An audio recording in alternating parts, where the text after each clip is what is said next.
നല്ലതേ വരൂ, നല്ലതിനാവട്ടെ എന്നൊക്കെ ചിന്തിക്കാൻ പറ്റുക എന്നുള്ളത് തന്നെ വലിയ സൗഭാഗ്യമാണ്. ഏത് പ്രതികൂല സാഹചര്യത്തിലും പരാജിതമായ സന്ദർഭങ്ങളിലും എനിക്ക് നല്ലത് വരും, നല്ലതിനായിരിക്കാം അത്, ഞാനൊന്ന് വെയിറ്റ് ചെയ്യട്ടെ എന്നൊക്കെ ചിന്തിക്കാൻ പറ്റുക എന്നുള്ളത് തന്നെ, പറയാൻ കഴിയുക എന്നുള്ളത് തന്നെ വലിയ സൗഭാഗ്യമാണ്. നിങ്ങളൊന്ന് ആലോചിച്ച് നോക്കൂ. ഒരു തളിരില പോലും മുളക്കാത്ത മരുഭൂ മണ്ണിൽ മഹദിയായ ഹാജറ ബീവി ഒരിറ്റ് ദാഹജലത്തിന് വേണ്ടി തൻ്റെ പൊന്നുമോനായ ഇസ്മായിലിൻ്റെ തൊണ്ട നനക്കാൻ വേണ്ടി ഓടിക്കിതയ്ക്കുന്ന രംഗമുണ്ട്. പ്രാർത്ഥിച്ചും പരിശ്രമിച്ചും ഓടിക്കിതച്ചപ്പോൾ മറുപടിയായി അള്ളാഹു കൊടുത്തത് എന്താണ്? സംസമാണ്. 5000 വർഷങ്ങൾക്ക് ഇപ്പുറവും ഒരിറ്റുപോലും കുറയാതെ സമൃദ്ധമായി ഒഴുകുന്ന സംസം.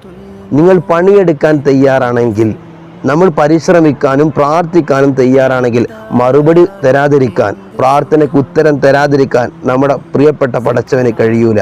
പരിശ്രമിക്കാം, ഒപ്റ്റിമിസത്തോടെ, നല്ല ശുഭാപ്തി വിശ്വാസത്തോടെ, നല്ലതിനായിരിക്കട്ടെ, നല്ലത് ചെയ്യാം എന്നൊക്കെ ചിന്തിക്കാൻ കഴിയുന്ന നല്ല മനസ്സ് നമുക്കുണ്ടാവട്ടെ.